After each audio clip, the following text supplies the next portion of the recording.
I wonder how I improved in 2 years of drawing. If I were to redraw an old piece, would it look better? I'm gonna do that.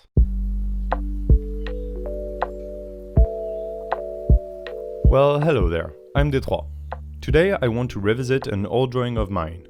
It's The Thinker. As you can see in the bottom corner, I drew that illustration almost 2 years ago, right before I started this YouTube channel. I really like this drawing, but I want to redraw it for your enjoyment and see how I compare to my past self, how I improved and how I see art. As I start the sketch for this new version, consider subscribing and telling me in the comments what you want to see me draw in the future. I drew this original character, the Thinker, using a picture reference. I didn't like the posture in the picture, so I changed the arms a little bit. In comparison, today my only reference is the old illustration. I'm not looking at anything else. Let's get into what bothers me in the original illustration. The main reason I wanted to redraw it might be the worst tangent I've ever seen. If you don't know, a tangent is when two lines are touching where they shouldn't, and it looks bad because it attracts the eye too much. Here, there is one that is so obvious it really pains me. I'm talking of course about the thumb, neck, shoulder, cheek situation. Where does one start and the other end? I don't know. Which one is on top and which one is behind? It's really difficult to tell. This is bad design, quite simply, so that's something to rectify. Another thing I don't like is the position of the other hand. The hand itself isn't that bad, but it's right in front of the shoulder and I feel like it's weird. The whole posture actually is a bit weird, a bit stiff. Too frontal and too flat. Some angles and perspectives need to be changed. All the proportions actually. The hands are too big compared to the face, the elbow behind the knee is too pointy and it doesn't make sense the way it's supposed to rest on the knee. I can see that I try to have foreshortening on the legs, making them a bit bigger and in front, but it's not very well executed. I'm gonna finish this sketch and start the inking, and in the meantime, let's go back to 2 years ago, when I had just started redrawing seriously again. I've always been drawing here and there, but at the time I needed change in my life and drawing was the activity I chose to take seriously and focus on. I knew I wouldn't keep at drawing seriously unless I fixed a goal for myself, so I started an Instagram page on January 30th, 2020 and decided to make a drawing a day for at least 100 days. So I did, and The Thinker was day 30. This YouTube channel, on the other hand, began on March 1st, right after The Thinker, and so I didn't film the process. It would have been interesting to compare the drawing process then and now, but there's nothing I can do. I'm pretty sure the old drawing took about 2 full hours, and just to keep a log for myself, this one took about 2 hours and 40 minutes. Right, we're well into the inking now. The pose is mostly decided on. I'll just move an arm a bit later because as it is now, it is a bit too long.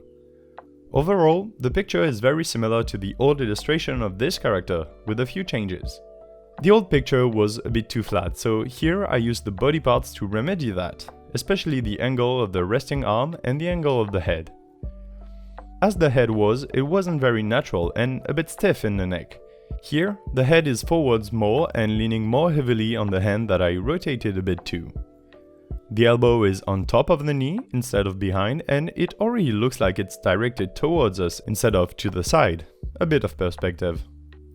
One thing that absolutely didn't change in 2 years is that I don't know how to draw feet, so you can see that I straight up ignore them again. I'm pretty sure 2 years ago The Thinker was supposed to be a scribe holding a pen, but I changed it to a smoking pipe to explain the smoke or dust in order to hide the feet. Here, the hand holding the pipe is turned because I thought it looked better, and I'm still not good at drawing feet, so the smoke will obscure them later during the render phase of this process.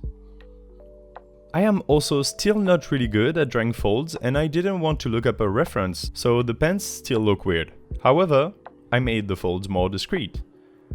As long as no one looks at it, it doesn't matter if it's bad, right? For the rest of the design and the storytelling potential of this character, I didn't want to change anything. I kept the same tattoo designs in the same places and the same sort of jewelry. This time around, I made the inking a bit thinner to put an accent on the render and more on the realistic side rather than the straight-out comic-y approach. The skin will have more than a simple cell shading, so I don't want my lines to be too overbearing. We are pretty much done with the inking now, it's time to render, don't you think? I'm starting with some flats. I like the idea in the original of having a background with a very similar tone to the skin, as if the character was losing himself in the smoke, but we can all agree that the skin is too orange. That's unhealthy, so I'll tweak it towards the pink side, a more fleshy tone. The pants are a bit greener, and the gems on the dude's forehead and crown are of the same green. All his ornaments are still gold, and that's about it. In terms of color, I'll admit it's not the hardest illustration I've done, it's pretty much bichromatic. The background doesn't need to be detailed, I'm just looking for a design that isn't completely flat and that looks dry. The whole vibe of this illustration is dry and warm. The colors, the loose clothes, the smoke, it all points to dryness, so I reflect that in texture of the background. For the rendering, I'm using clipping masks for each tone, and with a pressure-sensitive opacity, I'm shading darker and darker. Playing with the pressure of the pen allows for softer shading, without going too soft. I'm usually going from a base opacity of about 80%, because if it's too low it looks airbrushy and not as pleasing in terms of texture. I like when you can zoom in and see the brush strokes, although that's just a personal preference. I'm not going to make this perfectly realistic anyway, especially since I want to keep the line art. For the tattoo part, I'm using a trick I rarely use, but that is very useful in this situation. You see, I shaded the skin with colors and not just values. So if I were to add the tattoo color now, I would have to shade it on its own layer, and there's a high chance the shading would look weird. So what I'm doing is using a coloring layer style, which keeps the value while changing just the hue.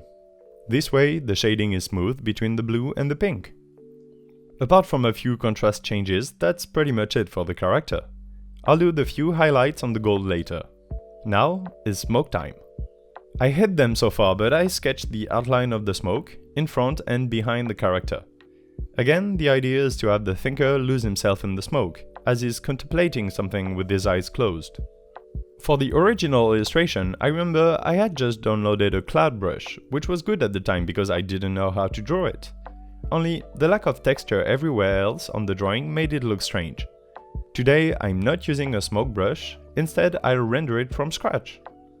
I need the bottom part to be opaque to hide the lack of feet, and one side to blend in a bit with the smoke behind and the background. Keeping the orientation of the light source in mind, I am imagining the smoke as if made from spheres. This way it's much easier to render and shade.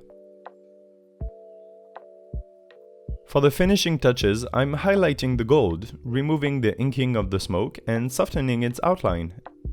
I am cropping the picture a little bit too. I rarely draw something with a square ratio like that, and since the background is really simple, I don't mind cropping it if it means we can see the character better.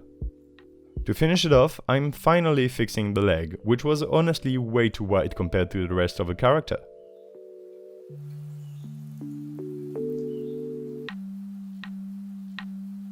If we put the two finished illustrations side to side, I think it's easy to know which one I drew 2 years ago and which one today. It is a really good exercise to see the progress you can achieve by drawing at least once a week for 2 years. It was a fun project, to give a second life to this original character design. I will probably do some more redraws of old illustrations on my Instagram at d3_sd, so go follow me there, as I probably won't make a full video for YouTube. The link is in my description. Do follow me on Twitter too, and of course subscribe for more half-assed tutorials on YouTube. I'm Detroit, proud of the past 2 years, and I'll see you Thursday for an ink drawing. Bye!